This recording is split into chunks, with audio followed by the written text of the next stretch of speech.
We shall chant the shlokas from the beginning.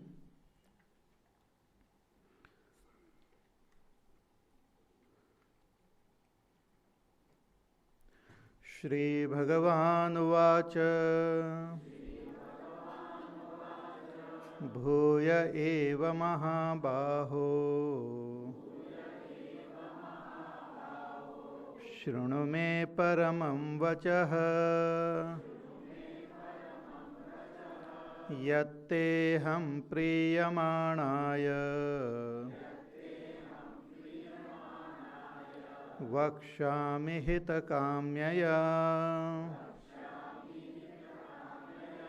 Name vidussuraganaha Prabhavam namaharshayah Ahamadirhi devanam Maharshinancha sarvashah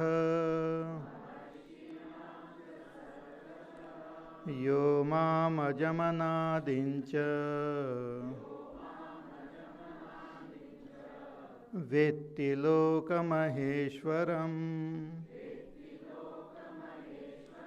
Asammudha samarteshu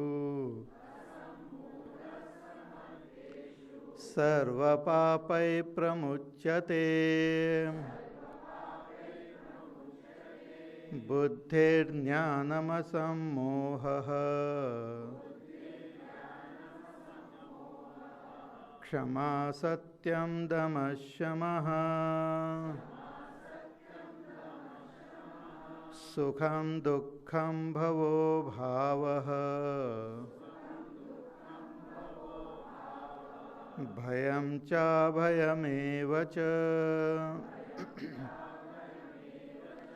Ahimsa samata tushtihi Tapodanam yasho yashaha Bhavanti bhava bhutanam Matta eva prathak vidhaha.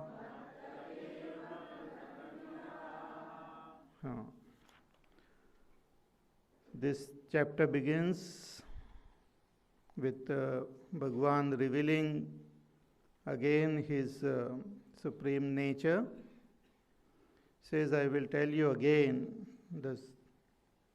you listen to my supreme words, paramam vachaha, because you are listening with so much of love and attention. And I am not known by the devatas nor by the rishis, because I am the origin of all the devatas and all the rishis also.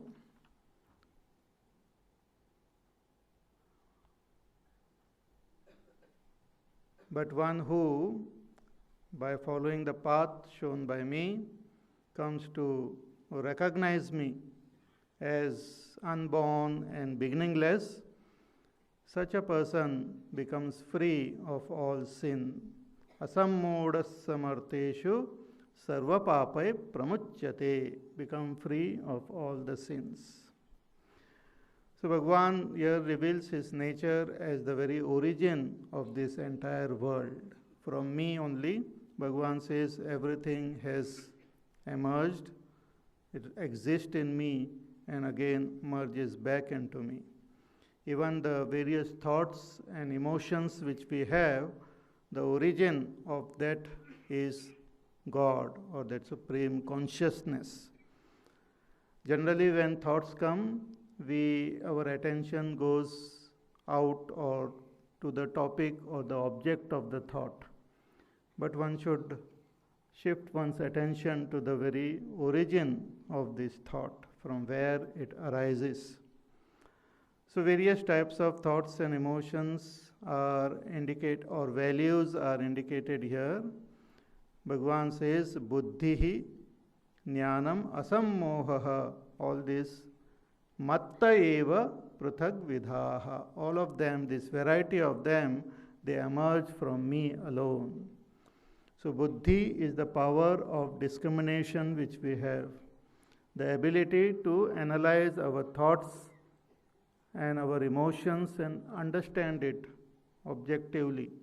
That ability, that instrument which one has is called buddhi. When we utilize this buddhi properly, we gain knowledge. So jnanam, not only about the world, but ultimately we come to understand our own nature.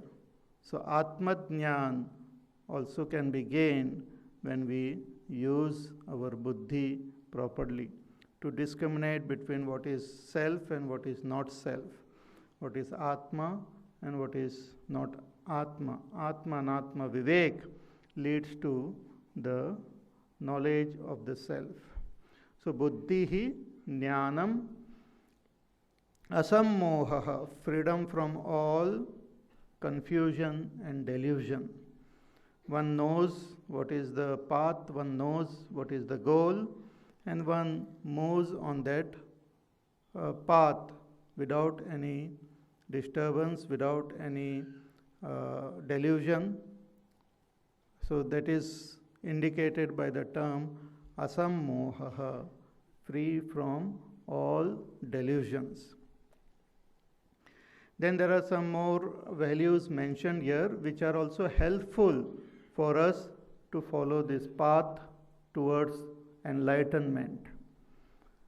So positive values are mentioned here, but even the negative thoughts and emotion also arise from that supreme consciousness alone. But these positive emotions and thoughts help us to come to gain that state of enlightenment. So one is kshama. Kshama means forgiveness. Forgiveness is a very important value which if we have within us, we will be able to quieten the mind and go deep within ourselves. We should be able to forgive ourselves. We should be able to forgive others. Should be able to forgive nature, our past, our elders. So many actually. Against what is opposite of forgiveness? Say anger is there, hatred is there. And when these emotions are there, we won't be able to progress further. When we have this anger against someone, we want to punish that person. We want to hurt that person. And we feel that that person or that particular group of people have caused me sorrow, has given me pain. No doubt outwardly it appears like that, but everything has got what you call the reason behind all is quite complex. Why we are unhappy, the reason behind it can be quite complex. The other person may not be the actual cause. That person might be just a nimitta, happen to be there. But the reason why we are experiencing joy and sorrow, the basic deep reason is our own doing of the past, of the present. In the Ramayana also there is a very beautiful incident when Ramchandra ji, Lakshmana and Sita ji went to the forest. The Nishad Raj, they met in the forest. He became very unhappy seeing the condition of Ramchandra ji has come, leaving his palace. So he was very angry. He said, all this is caused by Kaikai. So to him, Lakshmana gives this great wisdom. He says that nobody is the cause of our joy and sorrow. Kahu na kohu na kahu sukha dukha karadata. That nobody is the giver of sukha and dukha. Nijakrita karma bhog sababhrata. All the sorrows are caused by our own karma. Other person becomes a nimitta, becomes a what you call temporary cause. It's like suppose one has some weakness in our own body, then that even a tiny little mosquito can become cause for our trouble. Otherwise, mosquitoes bite and nothing happens. So similarly, if I have some weakness in me, if my past is not proper, then anybody can become cause for my sorrow, for my pain. So when we have this deep sense of anger and hatred, and we don't want to forgive, we are holding that thing in our own heart, and it hinders our own progress. So one has to keep performing one's duties, but should not have any anger or hatred against ourselves and against anyone else, even towards our enemy. Our duty is to fight with the enemy without anger. Like here, when Arjuna came on the battlefield, Bhagavan says, don't get angry with them, but fight with them. That is your duty. It's like a patient comes to a doctor. The duty of the doctor is to cure the patient, not get angry with the patient or with the disease and all. Whatever one has to do it without getting agitated and creating unnecessary anger and hatred in one's heart. So this is a very important quality which one should try to cultivate in oneself. Because if it is not cultivated, we harm ourselves. It's like keeping fire in our heart. It burns our own heart. The person against whom we have anger and hatred and all might be sleeping comfortably, but we will be awake. So Kshama is a very important quality which also arises from that pure consciousness alone. See, all these are nothing but thoughts and understanding and emotions of our mind. And their ultimate source is that pure consciousness alone. Just like on our computer, the screen is there. All computers, they have the same screen, but different types of images and figures, they appear on the screen. Depends on what you open, which window you open. Two persons using the similar computer might open different windows and experience different scenes on that window. Similarly, but the basic core of all the computer is same, that electricity is there which gives strength and power to that computer. Similarly, the very source and the very core of our being is that consciousness. And little disturbance or vibration in the consciousness is like the thoughts, and the variety of thoughts gives rise to variety of emotions and values and conviction. So Bhagavan says all of them arise from me only. If you want to know me, you have to just look beyond your thoughts. If you want to see me, you have to just dive deeper within yourself.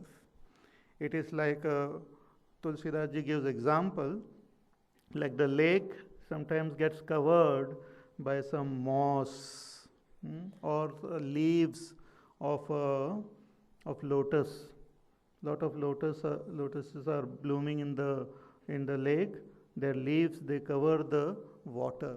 So it appears as though the whole thing is very green and there is no water. But if you shift the leaves little bit, you can see water underneath. Similarly, if one dives deeper into this our own mind, one will discover the presence of divinity within. So that which is the source of anger, that which is the source of love, is the same Paramatma. But when we have anger, we look out. When we have love, we look within. When we have jealousy, we look out. We look away from that divinity. When we have compassion, we look within. So Kshama helps us to look within. Forgiveness. Then Satyam. Satyam here is truthfulness. Being truthful. Speaking the truth. Speaking what is good, what is for the welfare of everyone. Satyam bruyat, priyam bruyat, hitam bruyat. So we should speak what is truthful, what is good, pleasant, what is for everyone's welfare. Satyam means as we have experienced, when we repeat it as it is, that is called Satyam. When we add some masala into it, then that is asatyam. As one has experience. Shankaracharya ji writes कि यथा दृष्टस्य यथा श्रुतस्य च आत्मानुभवस्य परबुद्धि संक्रांतये तथा एव उच्चार्यमाणा वाक् सत्यम उच्यते. As we have seen, as we have heard, as we have experienced, when we express it through our words so that the other person understands it as it is, that's called Satyam. Satyam plays a very important role in our life. When we talk and when we speak the truth, it integrates our own personality. Our own mind, our own intellect, our own personality gets integrated when we speak the truth. And this integrated personality helps us in going deep within and experiencing our own self. Because when we meditate, when we do some subtler sadhana, this integrated personality is very important. Otherwise also, it's important. We have to speak to our own mind, we have to speak to our own intellect when we sit for meditation. And if we constantly tell lies, then our mind and intellect will get confused and will not be able to understand things properly, and our path becomes very difficult. Just like a person who constantly tells lies. So you never know when that person will tell that or whatever that person says, we will not be able to accept it. Similarly, whether others know or not, we know that we are telling lies. So when we meditate, our mind and intellect will not listen to us. It will say, this fellow is lying. So it becomes difficult from a spiritual standpoint also to progress if one lies. So Satyam is very important quality. Then Dhamma. Dhamma is control of our senses, the organs of actions and organs of perception. Control over them is called Dhamma. One may develop, suddenly some anger might come or some desire might come, which might not be good for me. Implementation of that action may not be good for me. Then to control it at the level of action is called Dhamma. It's like I feel like saying something very harsh, but controlling the tongue from uttering that harsh words is called Dhamma. Not to have that feeling at a subtler level in our mind is called Shama. But suppose I don't have that Shama, then at least I should have Dhamma. So, even in Ramayana, Tulsidas ji says that the weapon of anger is harsh words. So if we control the tongue, we will be able to control our anger also. So Dhamma is very important ability That ability, Bhagavan says, it arises from me alone. Ability to control our senses, organs of action and perception. This becomes easy if we have shamaha. Shama means control of the mind, quietude of the mind. If the mind, the anger or the jealousy or the negative tendencies doesn't arise in the mind, then there is no need to control things at the outer level, because they are already under control. So shamaha is a very important quality which comes when we discriminate, when we develop proper wisdom, and those negative tendencies don't arise in the mind at all. Like anger doesn't arise in the mind, so there is no need to control at the outer level, right? Because it is not there in the mind at all. But suppose anger arises in the mind, then one should be able to control its expression. Should not allow the expression of anger to happen. So shama is something internal and dhamma is outer control. So both of them are necessary for a seeker. So dhammaha, shamaha. Then sukham. Sukham means happiness, great joy.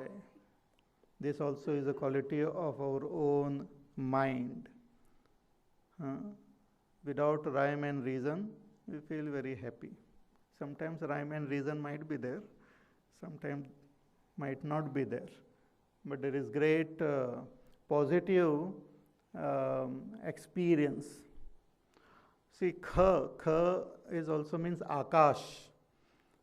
But we are not talking about outer akash, but inner akash. And su means good. Good inner space. Means the space of the mind, space of consciousness is when it is positive, when it is good, what we experience is called sukha. But when it is disturbed, when lot of negative things are there, anger, jealousy and all, it is disturbed, then what we experience is called dukkha. So sukha and dukkha is experienced within. Their cause, we might say, is lying outside, but really speaking, their cause is not outside. The cause is also within only. Outside, it's just the nimitta, as I said. So sukha as well as dukkha is also experienced by all of us. So it is said the result of punya is sukha and result of papa is dukkha. Again, result of pure mind is sukha and result of impure mind is dukkha. So sukham, dukkham. Then bhavaha. Bhava is creation, or bhava also means birth. And abhavaha is absence or death. Bhagavan says birth as well as death, the source of birth as well as death is I, myself. So our birth is also from God, and one dies also and merges back into God. So one need not be afraid of birth as well as death. Everything happens in that supreme reality alone. Just as in water, the bubbles arise, they remain for some time and again die away. But when the bubbles get destroyed, they get destroyed in water alone. So even when the bubbles are there, water is there. And when bubbles get destroyed, water alone is there. So in life, we are in God. In death, we are in God. We cannot be away from our own self. So bhavaha, abhavaha. Therefore, great realized masters or a great wise person, they are not afraid of life nor afraid of death, because they know everything is in that supreme consciousness alone. But even fear, if it is there, it arises from that consciousness. Bhayam, fear. Different types of fear is there. And fear is directly proportional to our attachment. More the attachment to anything, more fear. More attachment to our body, more fear with respect to body. More attachment to things outside, more fear about it. Less attachment, less fear. No attachment, no fear. Abhayam, vairagyameva abhayam. It is said, vairagya alone gives rise to that fearlessness. Also, fear is directly proportional to the level of our ignorance. More one is ignorant about oneself and the world, more fear. More proper understanding and knowledge, more the fear goes away.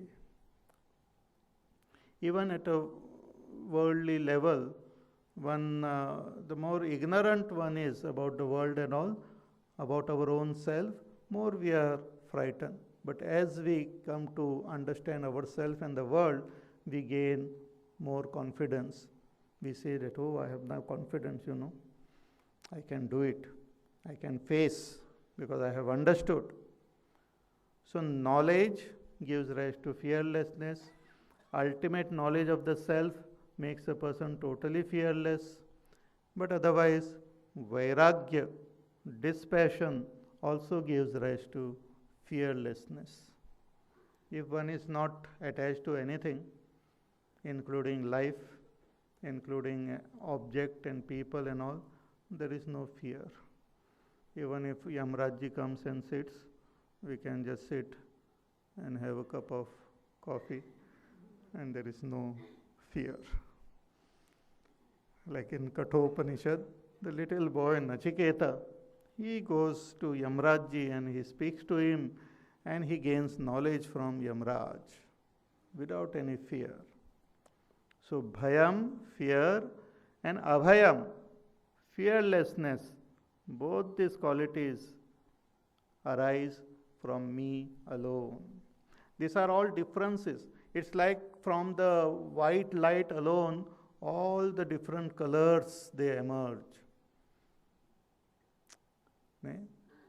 Like we have so many different nations in this world, and all of them, they have different type of flags.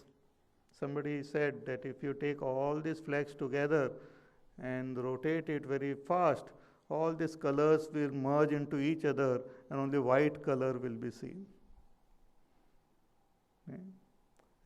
All these various colors have come from white color alone. But if we don't see that white color, if we don't recognize that white, then we see differences. Similarly, all the thoughts and emotions, they arise from that same consciousness. So a spiritual student is one who shifts his attention from the thoughts to the very source of the thoughts. That is the path of meditation. From the thoughts, you go to the source of the thought. Don't get disturbed by the thoughts, but go to the source of the thoughts. As far as that source is concerned, both positive as well as negative thoughts are same to it. But from the standpoint of a seeker, positive thoughts help us to dive within, and negative thoughts takes us away from as though away from the supreme reality. So anger as well as love, they arise from the same source. They are brothers or sisters, depend on their gender, I don't know. They are related. Therefore, here in Mahabharata also we find that Kauravas and Pandavas were related. They represent the good and the bad thoughts. They are related. They are born from the same source. But that which is positive, that which is Daivi, we have seen in the 9th chapter also, the Daivi Sampatti help us to gain moksha, and Asuri Sampatti binds us to samsara. But both Asuri and Daivi arises from the same source. So good person and bad person, both of them have the same consciousness as their support.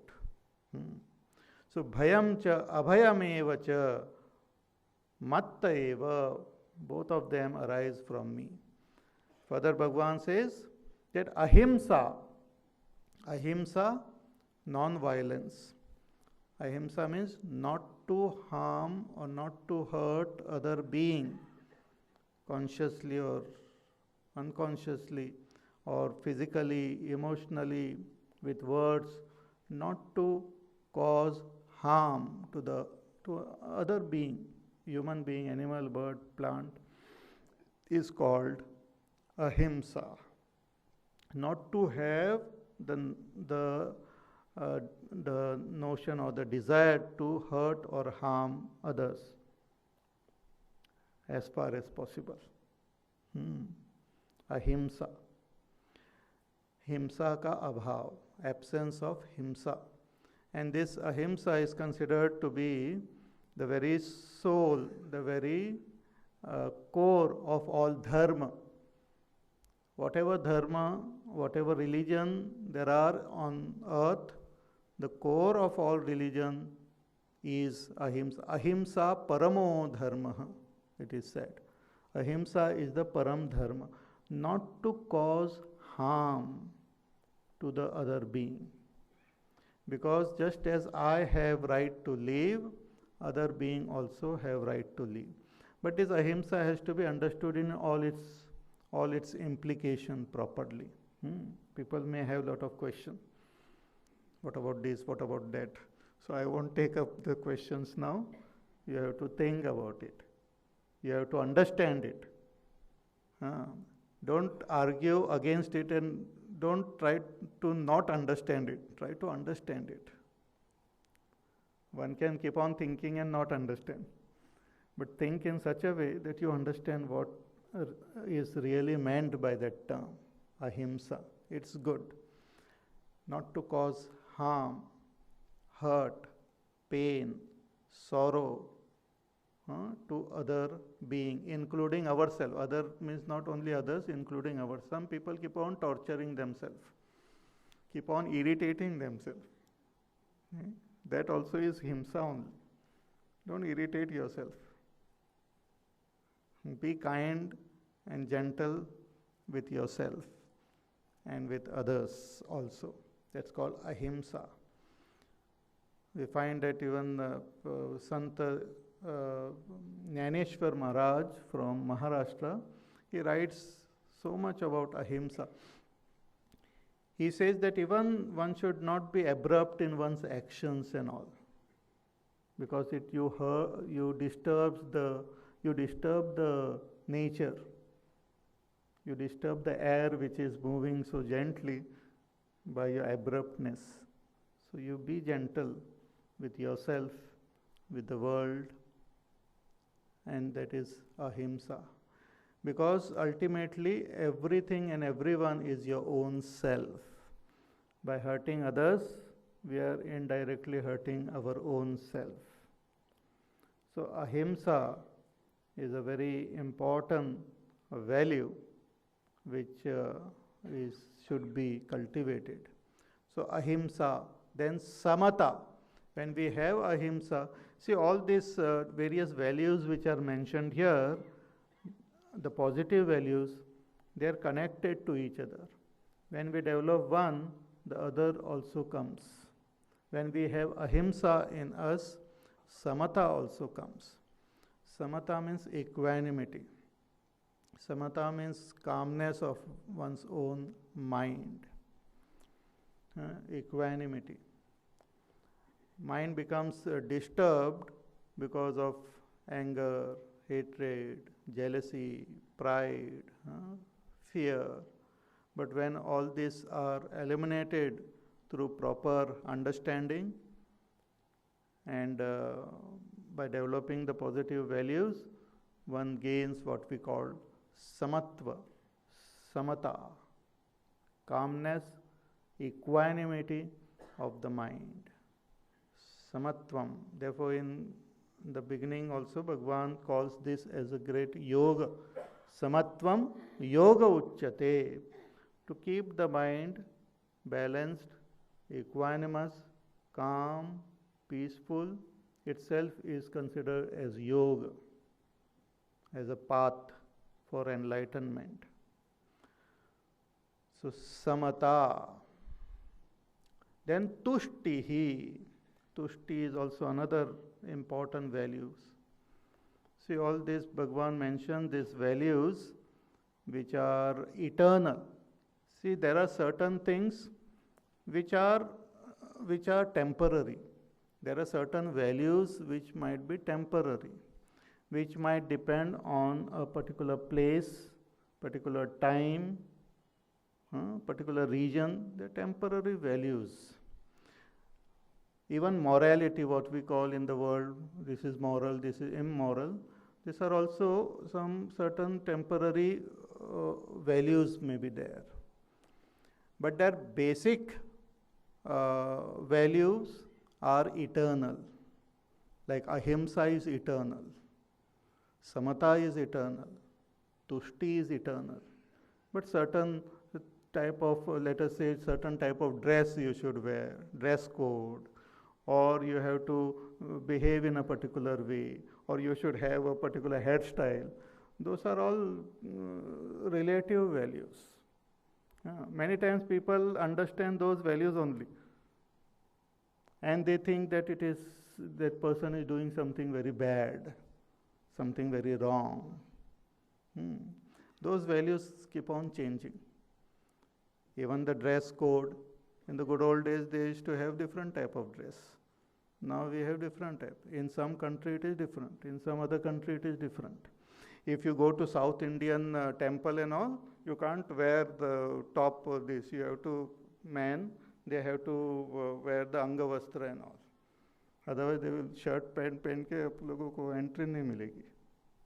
But if you go to north, and if you go without this, without your shirt and all, you will start shivering like anything. So at different places, the outer structure might be different. So they are the changing conducts, you can say. But the very core of all goodness lies in these values which are eternal. So you cannot say ahimsa is temporary value, or ahimsa is value meant only for Hindus, not for some other religion, or ahimsa is meant only for a particular country, not for other country. You cannot say that. It's eternal for all time, for all beings. It is equal. So that we should understand. So ahimsa, samata, tushtihi. Tushti means contentment, deep sense of satisfaction. This is also a very important value which one has to cultivate in ourselves.